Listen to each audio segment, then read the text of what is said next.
sticking with us. Of course, as promised, the second hour of Fixing the Nation today features Duty Boy Stylish. He is a content creator and someone who just spreads kindness. Good morning. Good morning. Uko aje? Uko best. Uko best. Uko fiam. Shava.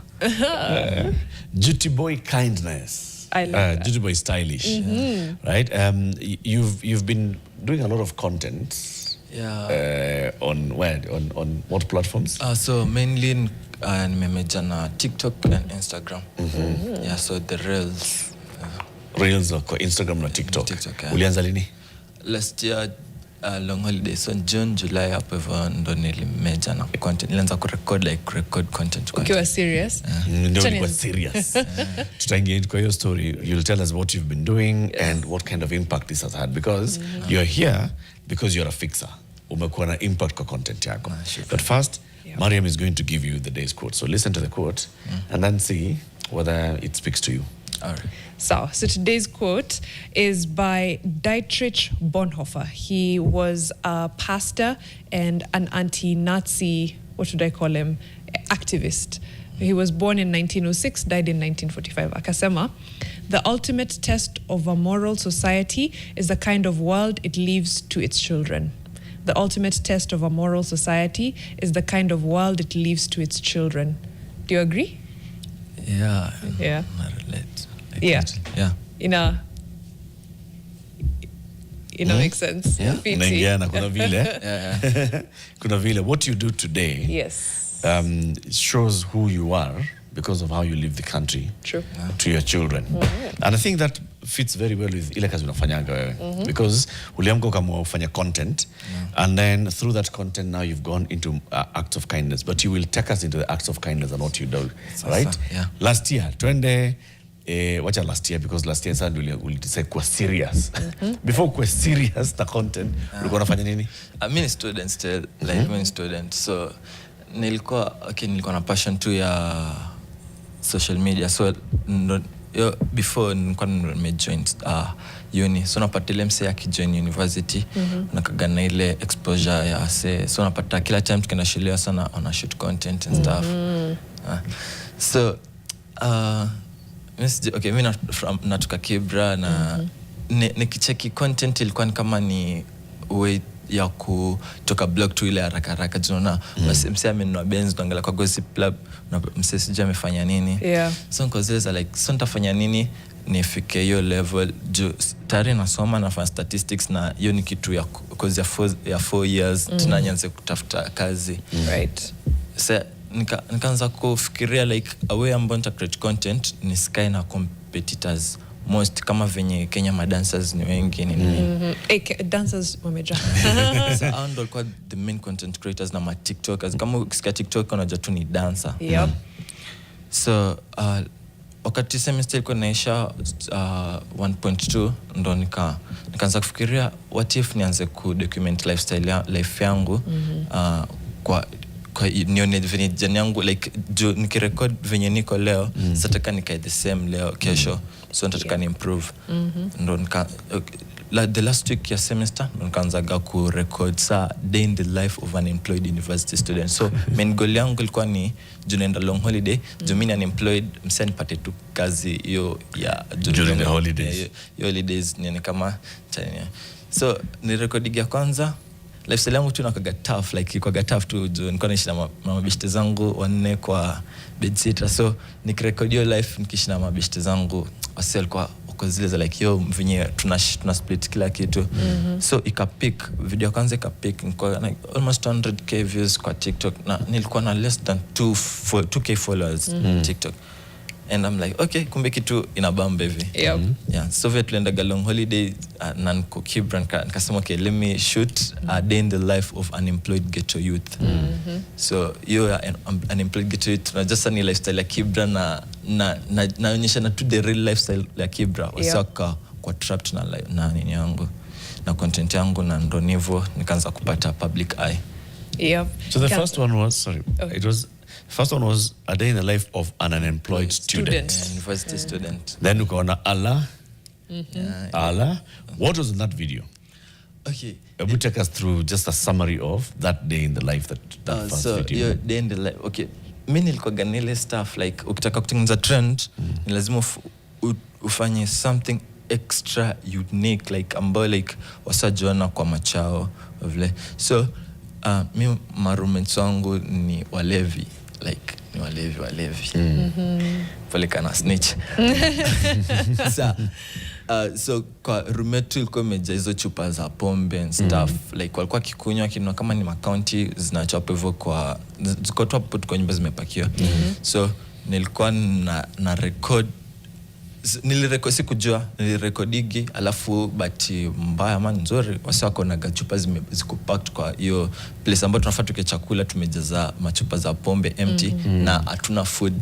So na pia hiyo struggle ya kupata food and stuff, so natuka classes naenda na hustle na rudi napata roommates wangu wengine wamelewa ni kwa hivyo. So wasi wako zeza like okay like hii lifestyle inaka venye iko afu saa nilikuwa naongelea sana kuhusu depression na venye wasiwana fake life. So mimi kwa nataka nikipi tu real seti ni kuonyeshana venye okay university lazima upati like naonyeshana niko university lakini life yangu tuko tough na nataka tu nitoke kwa hii lifestyle.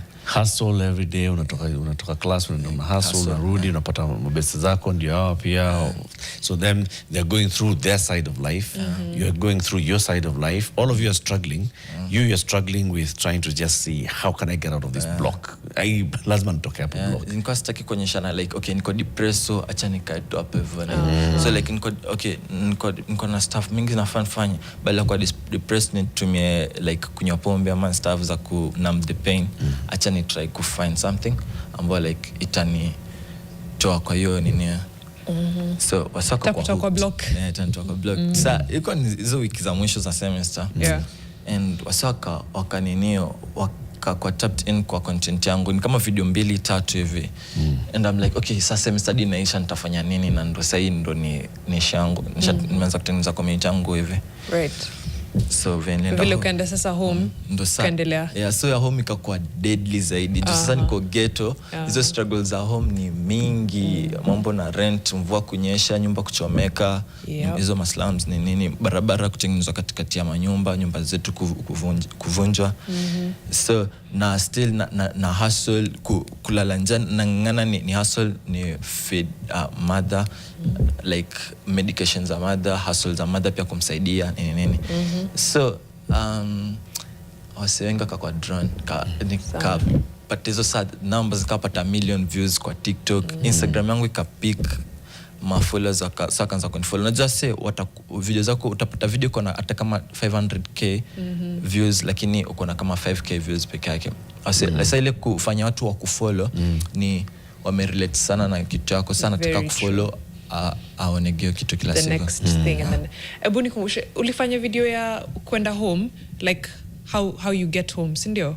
Yeah like ukionyesha watu njia ya home and we'll pull up that video because I think hiyo ndio maybe the second video niliona yako a day in the life and then hiyo ya just unajua vile watu wana assume ni step unashuka mat unatembea sijui 100 meters unaingia kwa nyumba but we'll pull up that video lakini I want to pick up from hapo umeachia. So you start doing now a day in the life ya ghetto and that's when people they're following you, not just liking the videos like you've said, see views peke yake, kuna numbers na followers. Did you realize that how do I explain this? Like unajua unasema mambo ni hard. Were you aware that ni hard at the time? Like si ni life tu si life like okay ni life like mimi kwa na tu okay but sasa wasambal kwa wasiwa mtaa like unajua ukiwa mtaa maboys agement yangu like hakuna msana atakaga ku embrace the struggle. Kila msana ataka kuonyeshana venye life yake iko chonjo so mimi nilikuwa na embrace the struggle naonyesha kabisa leo kijani hakuna chakula nafanya ndeka hustle unaona kwa mtandao unapata msee ni wa Kibra lakini sasa post zake zote ni za Kilimani. Okay. So like mimi nilikuwa naonyeshana like mimi ni wa Kibra na Kibra literally. Authenticity kwa too real. we are seeing some of them now on TV. Hizo za kindness. Yeah. So it's a day in the life. Okay, za type ya kindness. Tutaingia side ya kindness and touches one of them will shall play and you tell the story of how you get there. So we are still at that point where we are establishing who Duty Boy Stylish is. It's a young man who is going through life with the struggles of life, but also keeping yourself real na zile vitu nafanya. So as you're doing these videos, bado una struggle. Hakuna si ati because umepata 200,000 views, imekuja na 200,000 shillings. Niko na struggle. So mpaka same second ananiambia niko na kazi hapa Vitao, nitakulipa 15k per month. Napiga calculation 15k per month inamaanisha ni 5 so per day. Sana mimi natoka Kibra paka hapa hivi ni kama 140 juu ama kama 90 hivi. Tena nikuje kuna kukula na kurudi. Piga calculation by the end of the day sijapata pesa ya nyumbani sasa like pesa zote nitakuwa nimespend hapo. Nasema still like natafuta kazi. This is the day in the life of an unemployed ghetto youth. So like na try to create attention like mimi niko unemployed na seti nataka ku create content kwa vile natafuta kazi unaona. For real unatafuta kazi. For real natafuta kazi. So kwa hiyo journey ndo I guess my brands kaanza kuchip in like literally nilikuwa tu nikana record na showcase bila kujua kama nafua napata nimeka ninyo za detergent hapo za omo nini za sunlight but hizo za kufua zilikuwa so organic just umemko kufua and then here is a soap I'm using. You're not even saying that here is a soap, you're just I mean you're doing your life. Unatumia tu soap. Yeah, so I guess kutoka video zangu za kwanza kabisa ya kufua na kuosha tu vitu za nyumba ni nini hiyo the same evening nika kwa DM na sunlight ndo sasa kanipatia shughuli na kwa zile za like yo si tunapenda nini yako and stuff. So mimi niko zile so many brand ambassador na kusema kitu kama hiyo na utakuwa paid kasema yes kumbe ndo ni hustle kumbe ndio hiyo that's the hustle. Yeah, so najua nikipata motivation kama hiyo san kana drop like okay so nikionyesha na reality yangu wana realize na yeah so hata zile za shule zilikuwa na nini pombe na mabishi zangu pombe ziko zimemwaga hapo hivyo brands za pombe pia zilikuwa zinani approach lakini sasa niko zile like nataka kweli brand yangu ikae hivi like nataka image yangu ikae hivi so nilikuwa nasema okay nataka do lakini acha niseme because also there's a message that it's sending as you're showing this content. The message here is not that you know life is good having this alcohol. It is the struggle and the mental health status of your friends and this is what is causing badala ya kuena unga hapa ni chupa za drinks iko hapa. So I see your point and actually a very good one. Niambie ukianza ukifilm unatumia kamera gani, unatumia simu? So this is a struggling university student, a struggling Kibera young man. Kuna bundles, kuna data. It's a cost to actually produce this content. Shule tuko na wifi kila mahali sana. Free wifi ya shule. Okay, ukijoin campus unafaa kuwa na smartphone. So nilikuwa na smartphone. Wanakuambia unafaa kuwa na smartphone. Lazima uwe na smartphone kwa sababu online classes. So nilikuwa na of necessity. So nilikuwa na smartphone. So kwa niko na smartphone niko kamera si mbaya sana nilianzia gato hapo hivyo kurecord nayo. So the moment lakini una tripod yo phone niko ni place una place simu alafu sasa mimi niko kule unatembea unajua mtu unaweka phone una press record unaenda pale alafu unaanza kutembea hivi lakini sasa ni real okay nataka kufua acha nike phone pale alafu nike majango ni nini ama kama natembea CBD kama niko na kazi yangu nishike kamera so like nimekuwa nikiudhiwa say kila time nishike kamera basi sasa hivi nyewe mambo yamefunguka yo kuna msanii everyone wants to work for you kila saa tukatu yo shoot association so it was just that ukienda home sasa when you're doing during this sem when you're on holiday so there's a cost of data una struggle kutafuta food so sasa ndio huyo Duty Boy unaona sasa ona kila area uzuka kosa jirani mzuri so sisi tuko na jirani alikuwa na wifi though asijua uko na password yake unaona asijua uko na password jirani mwema unamuita jirani mzuri ni jirani mzuri bora tu asijue asijua the moment ana realize acha msho kuna time mimi najua alikuwa anajua niko na wifi password yake. Lakini sasa kuna time rafiki zangu walikuja kani visit na kwa zile like you broke online, tupatie password. Yo sinilisha password. Msichana toka nje anapata kila msako online ndio kwa zile za like yake kule iko slow. Hapo ikazemwa. Password. Jioni sana after mabizo wangu ameshaenda sasa ndo naanza ku struggle sasa venye nitaingia online. Nilisumbuka lakini tena nikaipata. So ukaipata au kupatia? Ukaipata. Ukajitahidi ukaipata. Like hivyo. So napata kila mahali ambapo nilikuwa naenda nahakikisha niko connected kwa wifi. Kama nikienda kwa best yangu maybe hakuna jirani huwezi kukosa jirani ambao kuna wifi. Huwezi kukosa kwa like this times kila time sana kwa mneti huwezi kukosa jirani ambao kuna wifi. Na mwezi mkakuwa nyote kwa plot team mko poor like na struggles wengine wako kuna mwenye amemoka kidogo. Now I wanted to ask you about actually iyo komoka with time brands, and we'll talk about the acts of kindness in the second half of the interview. But like brands imeanza kukuja, and by the way, congrats for you having the vision and knowing what you want your duty boy to be, because you kusema no to alcohol brands, I know the message that you'd be sending and you didn't want to do that. So hongera, let's start with that. Then sasa the brands come knocking, kadoka naingia hivi. Is there a part of you that inaogopa ukiomoka the content won't be relatable anymore? Nase unsa kwambia. So kwa second brand yangu ambayo ilikuwa ni Steam, is a drinking product. So nilienda kwa official meeting tuka ma influencers wa kama mtu kadhaa. So kufika hapo hivyo nilipata ma influencers wengi wakubwa, akina Jemo Choke Jingli, kulikuwa na kina Size 8, like kwa setu wale majina kubwa. So like kitu ambayo surprise ni meta sijafika hata 50k followers mahali. Ndio kwa zile za like YouTube what do like ghetto boy stylish, kwa zile za like so Jemo akanyembegaje kila fanya everything yenye utafanya bora tu usiswitchie ma viewers wako, like usionyeshe sasa toka blog sasa metasky mtana nyinyi unaona.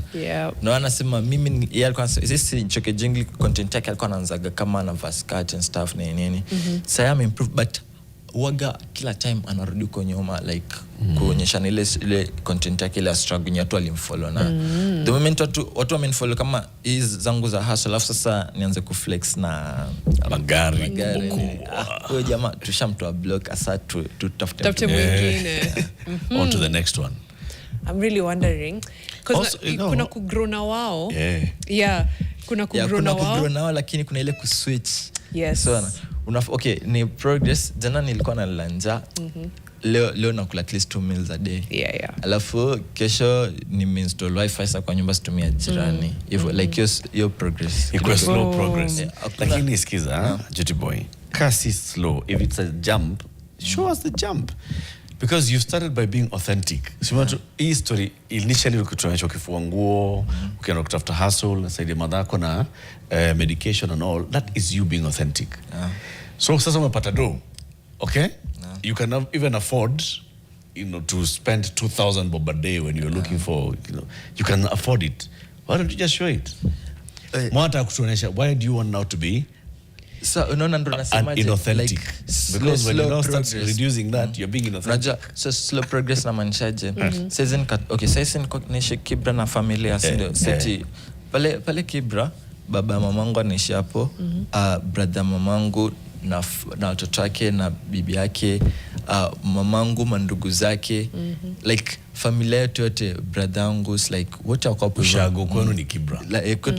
Kwa kina mamangu ni Kibra. So like kila msee wako hapo Kibra. So like nimepata do sasa nitoke Kibra niende Kilimani, lakini watu wa familia yetu bado wako pale Kibra, like ingia kilini. Me kwa content yangu nimefocus sana na family. Kama ni kufanya anything, okay, sitatoka stajuzio kutoka blog kabisa kwa sababu ya familia ama friends, lakini pia sizi nikaenda kuishi yo lifestyle ya usahau watu wako. Afu niache watu wakiona.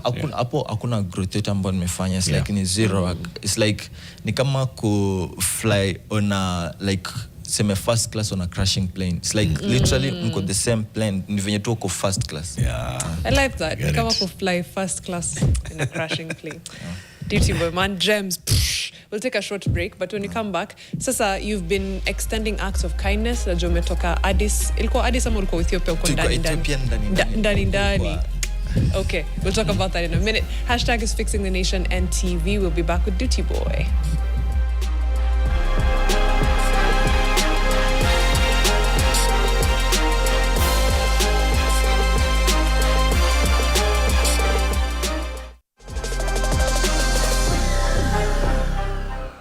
What's up, nation? My name is Consolata Wawero. I am fixing the nation from the great county of Laikipia. My message to the young people this morning is that the future of our country is in our hands. We have the ideas, we have the energy, we have the time. Let us utilize these resources wisely. I'd also love to encourage the young people who are going for these positions. Please don't demean yourself. You have what it takes.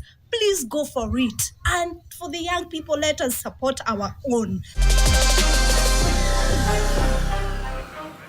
Thank you so much, Consolata. That's a wonderful What's Up Nation video from the great county of Laikipia. Unaona vile ameuza county yake, hata weuza yako, yeah? The great county of Laikipia, not just Laikipia. Tuambie, uko wapi? What are you doing to fix the nation? What's working? What's not working? Send us that video, put it in landscape mode, nice and flat, hivo. Utuambie jina lako, mahali uko, what's working, what's not working, how you're fixing the nation. Send it to 0769 590 762. That's 0769 590 762. Easy as that. Fantastic. Back to our conversation with Duty Boy. Yes. Duty Boy Stylish is a second-year university student at the University of Embu. He is a content creator, big on TikTok, and he just started like that, just documenting his life and the struggles that he's going through as a student, as an unemployed university student, and then going home to his parents in Kibra and just showing the life of a student who's struggling just to earn a living and take himself through school. Now that has led into very many things. You started getting followers, right? Ukaona watu wameanza kusupport. So brands even start coming and associating and saying, you can be a brand ambassador for our washing soap. You can be a brand ambassador for this and the other. You start now making a bit of money and having a bit of a following. So how does that translate then from you doing all that and deciding to give back? Okay, Janyango could give back to the community sana in Kibra. Sikuwa na intentions za kufanya hivyo. So nilikuwa day moja kuna one of my videos nilikuwa na okay, title yake ilikuwa ni house hunting za affordable housing. Yeah. So house hunting affordable housing, your video affordable housing zinajengwa Kibra, ndio. So azijengwi kwa land ambayo iko like iko empty, ni penye nyumba za watu ziko. So nyumba za watu zinabomolewa ndo hizo nyumba zijengwe. So wase wengi wanapoteza places zao penye wanakaa. Okay, najua ita benefit in future, but for your time ni big. Najua wase kama zikibomolewa sambona benefits ni landlords. So wengine ambao like wame rent and stuff ni nini, so wanakuwa displaced. So like kwa hiyo video nikienda kutafuta hizo affordable, kwenda kuziangalia, nilikuwa najua penye ziko, but nilikuwa tunapiga tu malap mtaani nikienda tufike hiyo destination. Ndio nika meet up na mzee mmoja, nyumba yake ilikuwa barabara ilikuwa imepita kwa nyumba yake. So like tuseme nyumba ni hii part yote, akabakisha tu kona kadogo. Hiyo kona ndo kama ameka kitanda na vitu zake, kitanda ameweka juu, vitu ziko chini. So like so ilikuwa kwa video sumi nikana tu okay, ni struggle tu normal like kwa wengi wako sasa mimi nikamsalimia tu nikapita kwa video yangu. Yo comment section, yo pause your video, hataki kuangalia affordable, tunataka story yo mzae. Yo saka ni pressure like karibia 200 comments tu na nini replies za comments tu, tunataka story yo mzae, my DM story yo mzae. So the next day kabidi tu nyende nikamtrace yo mzae. Kaenda nikampata toka hapo mguu wake ilivunjika, alikuwa gani fundi.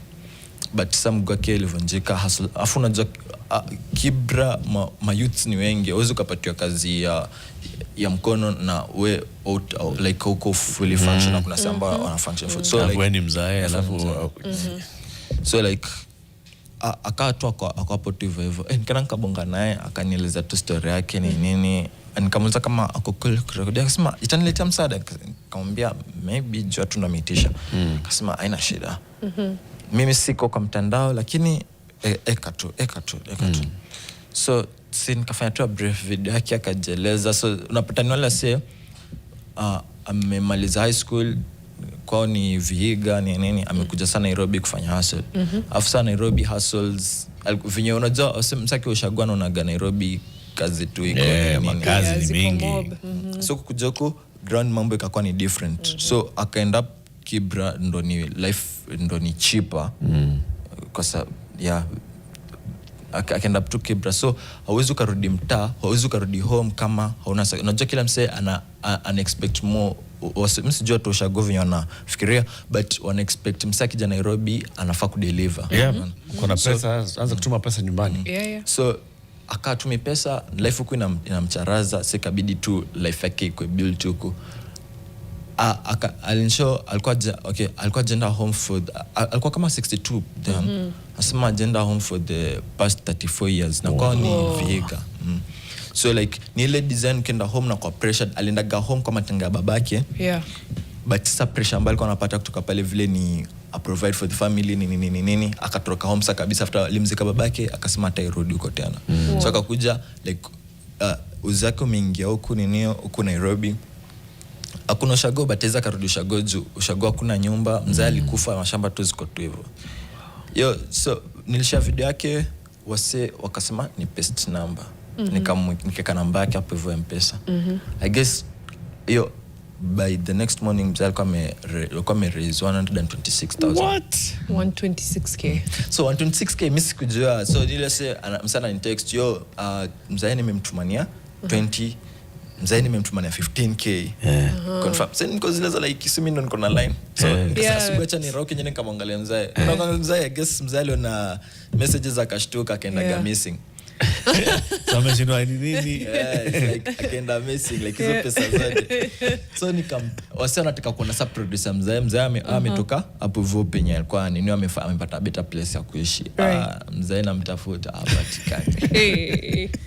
Mzee namtafuta patikani. So kabidi tunyekase kwa ground hiyo ukiona huyo mzee show. So akaonekanaga tu place tu za kujivinjari. Nikaenda nikamtrace. Hata ilikuwa ni karibu, ni Muislamu, ilikuwa ni karibu na Eid hivyo. Nikamwambia mzee, rada ni ile namba yako, nimepata chochote? Akasema nimepata kama 21,000 hivi. Nashukuru sana. Sasa niko zeza like sasa nikiangalia message ananiambia amepata 21,000, kuna msanii ananiambia amemtumania 20, mga ameniambia angalia message zako tu hivi. So zile za like okay unajua msanii akipataga tu pesa mingi na jazoea pesa mingi like anashtukaga ile kitu kaya. So mimi nikachukua tu simu. So kuna lawyer fulani anaishi Kitengela akanitext ananiambia I want to meet that old man to arrange meetup na leo jioni ama kesho jioni. Kasema okay sawa. Kaambia mzee cheki kuna leo nataka kumita na ako willing tu kusaidia. Mimi nikamwambia leo cheki mzee nimemfanyia fundraising ya don, lakini sasa tanyeka mimi kwa mkora juu sasa pesa zenyewe zimerezewa, hakuna progress ambayo itaonekana jienda kuna don. Akasema tu mlete tukuje tukule nitaongea naye. Unajua tena ni lawyer mzee pale vile kuvinya alikuwa ananikoroga mimi na nikimueleza kusudo pale vile alikuwa amani. So ile msee alikuwa wise enough kumshinda kitu kama. So kuangalia my statement ya M-Pesa ni mzee kuna amekuwa na more than 26,000 alafu akanunua simu. Hino actually ni bwana alinunua simu na bado alikuwa na place ya kununua. Alinunua smartphone. And because it's like okay kasema tu sawa. So yule akabonga naye akamuuliza nini ana prefer atafute nyumba hapo Kibra alipe rent ya kama the whole year ama nafikiria nini. Akasema mingi kwa best kama nitarudi nyumbani. Mwanzo aliuliza kuna ushago, akasema mimi kuna ushago lakini siwezi nikarudi pale kwa sababu hizo sababu fulani na fulani. Akasema na tukiregesha pale vile kujenge alafu uanzishe life yako pale itakuwa sawa. Kasema mimi nimechoka na Nairobi, kama inawezekana fanye hiyo ndio best. 2 days later tukampakia vitu zake, akaenda Viga, nyumba akaanzisha foundation, akaenda sai ananitextige tu. Sasa ananitextige vitu viko zoea, mtextige Ramadan bana ni msinyeke chochote, yani kila kitu akinitext anaga kama ni mzazi wake kitikaye nyeke chochote bana. So after hiyo video fulani wewe mzae wase wakaona okay me wasengo wanaangalia content ya Kibra through my platform. Yes. Unapata madhena nyambani munile video ya mzae, kuna mama mwingine hapa hivi juu, life yake ni ngumu, nyumba kati mingia maji, watoto wake sijui nini kuna mtaro. So from up hivyo, so mi seti ndo naptoa do, mimi na showcase story, so una tu story tu unaweka tu namba yake. So nikaseki namba zao tena, na pesa yangu afu ndo nifanye nini wenyewe, nionyesha wase like pesa imetumika hivi na hivi na hivi. So uliacha kupeana pesa ya the person that you're talking about, unaweka pesa yako, namba yako, alafu wakati unakutumia, alafu sasa una account unasema umetumia this much, this is what I'm doing. People can see one of those videos. There's a video where it's written there, you're bringing a smile to your community. We can just start by watching and listening to this video, and then you tell us about it, that story, as we look at others. Now, first ningependa kuwashukuru wote waliochangia kwenye ujenzi wa jumba hili. You've been of great support and now we are almost done. Ndio ilikuwa the condition of the house before the beginning of our project, and now you can see how far we've gone. So ndio ni condition ya mattresses yenye walikuwa wanatumia before. So through the support of my friends and most of you guys, so tuliweza ku get some 3 brand new mattresses, and also did shopping ya chakula for the days zenye construction zilikuwa inaendelea. So during hizo siku za construction I noticed something. Times kumekuwa na heavy rains, mtaro imekuwa ikibust, and hiyo dirt yote imekuwa ikiingia the side of the home, leaving all the dirt na waste products zimetoka the upside of the slums kwa nyumba ya mother. So hapo kwa kumalizia nyumba niliamua tufanye plaster ya hizo walls to avoid the destruction of the house during heavy rains, na pia ikae long lasting. My thoughts ilikuwa pia hiyo mtaro tuitengeneze, maybe tuirise ama ifunikiwe kabisa, something of that sort ambayo ita prevent uchafu kwa disposed hapo hivyo. Although nimemanage kufanya most of the stuff na budget yetu kidogo, but there is still more to be done. I will really appreciate your support as we finish this project. Allahumma barik. So short clip, but you've told a whole story, right? And this is just one of just your regular content, right? There's another one where you were collecting shoes, making sure wasi wako na viatu. That's also listening to that one. And then we'll talk about how now you're keeping these money, all the money accountable and all of that. But wacha tusikize kwanza.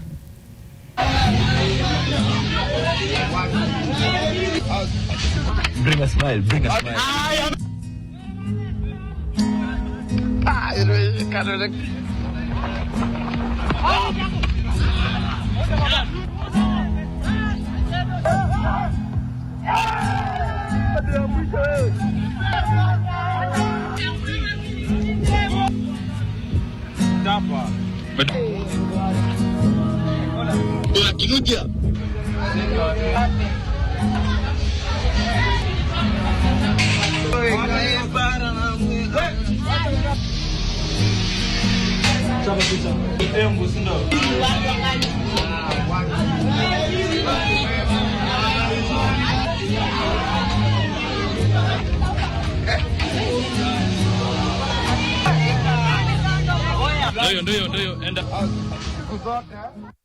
Ebu tupe context, what's happening kwa hii video? Okay. Sikutaka kuongea mengi kwa hiyo video. So basically so hapo hivi ni shule. Okay, as long as nasaidia say area yetu Kibra pia Embu kuna sana struggle. So my street kids maramos siku hizi naendaga shopping. Yeah, super.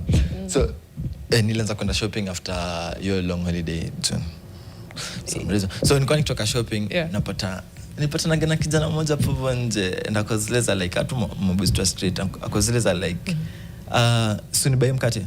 Nikasema okay, like alikuwa too friendly, excess. Tukiingia naye super, nikamchukulia mkate na maziwa. and letu tukakuwa tu friends tu na yeye tu. The next time tena nikaenda nilikuwa nakuja sasa home na tukaembu na kuja Nairobi. Akanifuata akaambia yo nakumbuka ulinibaia food, asante sana. Akaambia Mungu akubariki. Na marafiki zangu pia tulikula na wao ndo walishukuru kwa zile za like yo nikikuja nitakutrace. So day ambayo nilirudi tena Embu, nilienda kwa street nikamtafuta. Nilipiga picha naye nikatafuta kwa mistake pia analala pale kwa street. Alafu nikamwacha ni spend a day naye. So nilienda nikambaya mafood na mabishti zake wengine 3. Tukaenda think twice, nikambaya manguo juu nguo ambayo nilimwona gana ile mara kwanza kibaya mkate na nilimwona nayo tena nikaenda Nairobi na tena nikampata nayo tena hiyo day ambayo nilikuwa nimekuja kumtafuta. So nikaenda naye think twice, like expensive wote, nikawashikia manguo na viatu. Alafu tukaenda tukacheza nao PS. Afu nikaachia pesa ya chakula sapa na the next morning. So sikufanya peke yangu, nilikuwa na marafiki zangu and waliona nimapeleka chef, akasema yo acha mimi nitalipia PS, mwingine akasema acha mimi nitapatia chakula. Na sote si student. So ikakuwa tu like so mimi yo the night yo siku venye nilikuwa nao PS nikiwa nao kwa manguo. Asi kitu kingine tu walikuwa tu wana observe tu hapo, ni wengi like ni wengi nilikuwa na observe. So nilikuwa nafikiria like way gani naweza nika provide ya wote. Yeah, na misiko that rich. Then idea tu kuja kwa akili like kuna senya kwa shule wako na nguo zimapita, viatu zimapita and stuff. Na naweza kata like as to me naweza kwa base like auto yake zitumia na pia ma beddings and stuff John la kwa street kwa masoko nini. Yeah. So nikafikiria awe ambao nitaleta watu pamoja, nikakumbuka tu sports football. Ndio sasa nika organize a charity match ya content creators tu wa shule tu. Msije mambo Mungu tu like wasaka turn up like in numbers, wasaka tengeneza ma clubs, nikatengeneza team 3 za ma content creator. Ama jina ma content creators na wako na influencer hapo shule, wasaka kuja kwa film kambia kujeni na manguo, viatu, ma beddings, hizo vitu za kuleta joto, ma jacket na pia chakula. Yeah. Wasaka niambia tengeneza pia till tuweke namba. So nikatengeneza fundraising ya mchanga, nikapesta hapo hivyo.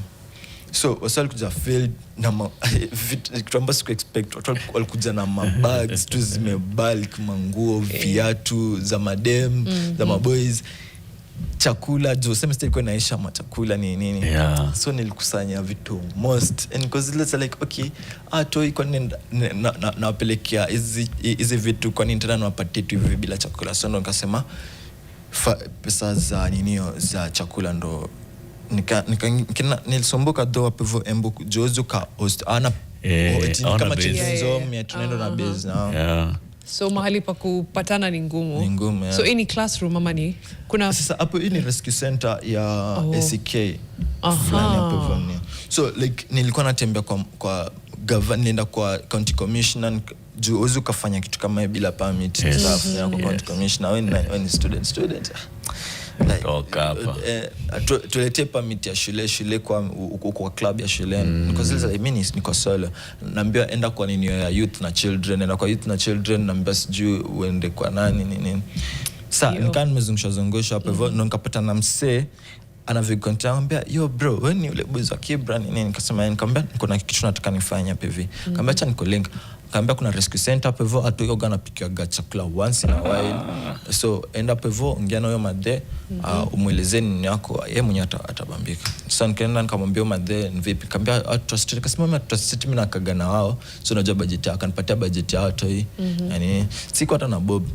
So nikaambia say check nataka niende ka visit atoi Friday. So takwaje ma 2020 ma 50 thao nini zikakuja tuzimeza.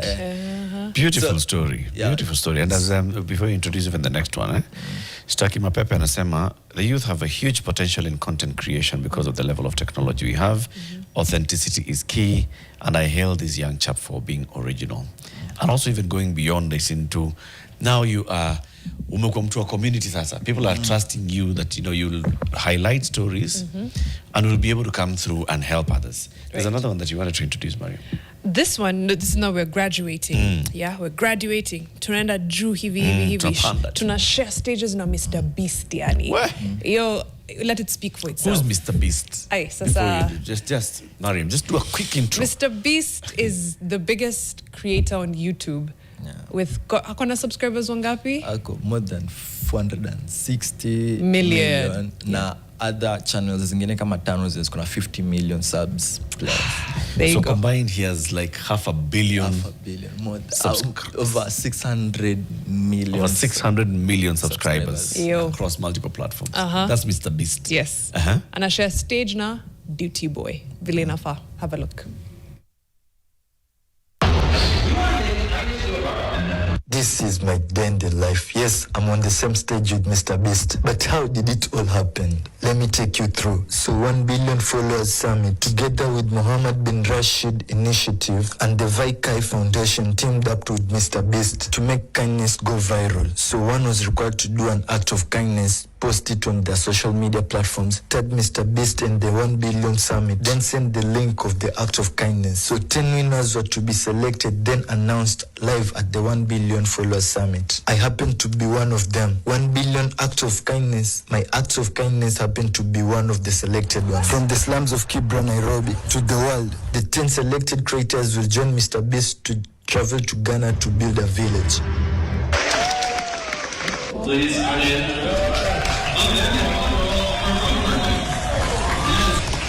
So, we're going to meet these 10 creators. We're going to go to Ghana later this year, and we're going to visit this village that I'm so grateful to be part of the team. Let's make kindness go viral. Bring us money. Viral. Yo, ata Kabisa. clock it, everything. You know, Mr. Beast now, where obviously the alignment was there, because that's how Mr. Beast grew his platforms. It's acts of kindness. It's also doing crazy things, like you know, whatever comes to his mind. But he's built a platform off of course, these massive acts of kindness and just changing people's lives. And you're doing the exact same thing. Yeah. But walk me through how ulifanya the first submission, how you found out about it, alafu all the way to traveling and finding out that, you know what, I am one of the 10 creators that will be with Mr. Beast in Ghana building a village. Not a house, a village. So ilikuwa ni hiyo time ya nikiplan hiyo charity match. After nimeplan charity match nikaenda kufeed au kupenezo nguo. So like so kuna boys fulani ni one of my followers. Mi nashindwa nikipoteza account yake like na overload man. Yeah. Alinituma nega story ya Mr. Beast, you're making kindness go viral. Kambia cheki bro, like you've been doing this man. Usiki unaweza kupata chance like ile to brief. Kasema fair enough. Kasema jaribu. Nikasema okay, kwa this next video ambayo nenda kufanya obvious nikaenda kuwapatia nita record video jo. Nataka tu watu one vitu zao zimeenda penye nilikuwa nimwambia nataka ziende. So nikasema acha nimtag Mr. Beast, katag Mr. Beast na pia previous videos za nilikuwa nimefanya za kindness nikamtag, nikapoteza guest story kwa date kama 15. So nimekaa hivi date 20 na receive a message kutoka 1 billion follower summit. Ni the biggest, ni the largest creators summit, Yes. like global summit ambayo like iko on na the UAE, United Arab Emirates, your royal family. So wakaambia you've made it, you've been shortlisted for the making kindness go viral ya Mr. Beast ambayo team up na 1 billion follower summit. Ni paste email yangu, watani contact in the next 24 hours. Right. So like your time semester iko imeisha and nilikuwa almost kwenda home. So nilikuwa nataka nikuje Kibra, mama wangu akanipigia simu, akanituma na voice note.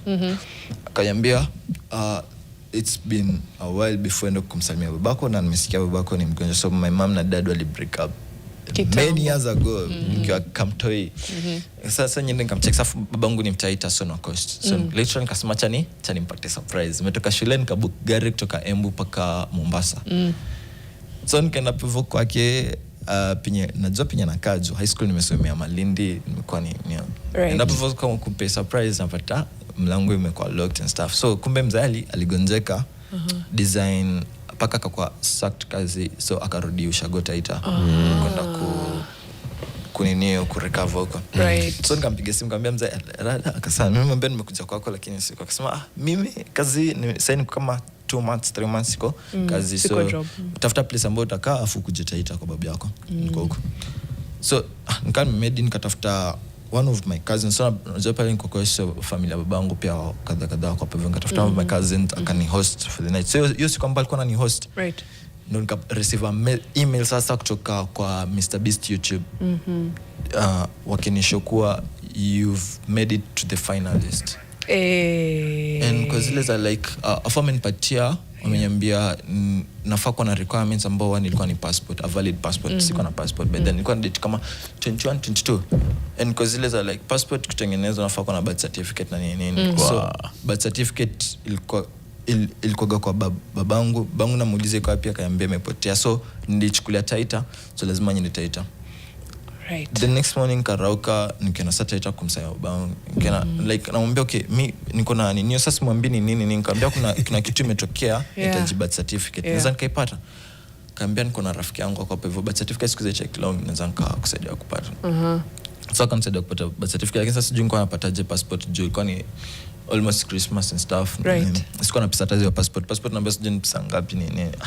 Na tukamwambia watu tunafaa to travel by date 4 ndo tunapanda plane, and because there's like kitu imekuwa serious juu nimetuma na email na nikatuma na message kwa WhatsApp, na kwa hiyo email nimepatiwa NDA akufe na like ilikuwa ni kitu ambacho na sound too serious. Nikatry mimi siona familia yetu kwa kina babangu hako rich, kwa kina mamangu sana hakuna tuna connection, hatuna ambayo tunajua head, but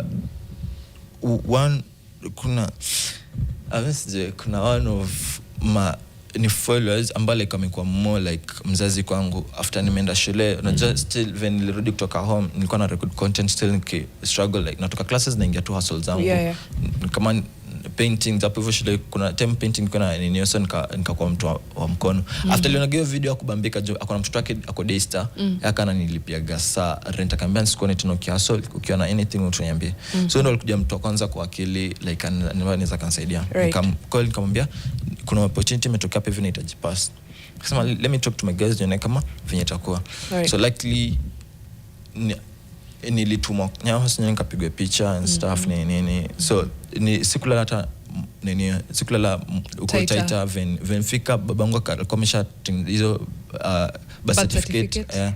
Nikaletewa usiku saa 4 nikapakiwa gari za usiku, nikapanda gari asubuhi nikamkia Nyayo House. Nyahouse nikapigwa picha afisa nikakapo hivyo juu saa ilikuwa date 23 ilikuwa date 24 by the way. 25 ni Christmas, 26 boxing, 27 ni Saturday, 28 ilikuwa ni Sunday. Na unafaa travel 4th. Yeah, 4th. So things aligned. You know, listening to your story, unfortunately we are out at time already, but listening to this story, one act of kindness leads into another. Even just listening to the person, this guardian, let's just call him guardian, who says, you know, I've just seen your content, here it is, I'm going to support you this way, takusaidia kupata at a passport, you know, and the stages that you've now shared and all, they speak so many things. I'm hearing so many things from Duty Boy. Right. I mean, it's be authentic, tell your story authentically, tell other people's story authentically, don't seek to take advantage of others. I mean, there are so many layers of stories here that there is also opportunity for very many in the content creation space. People don't understand TikTok. People don't understand Instagram. People don't understand this content creation, right? But it is a way in which people are telling their stories, and it's also a career for very many people. 100%. Asante sana Duty Boy. I think we need to do like a part 2 because we've just scratched the surface and getting into now what you're doing. Vile hata umetoka Ethiopia, hata tujafika huko, but ni sawa.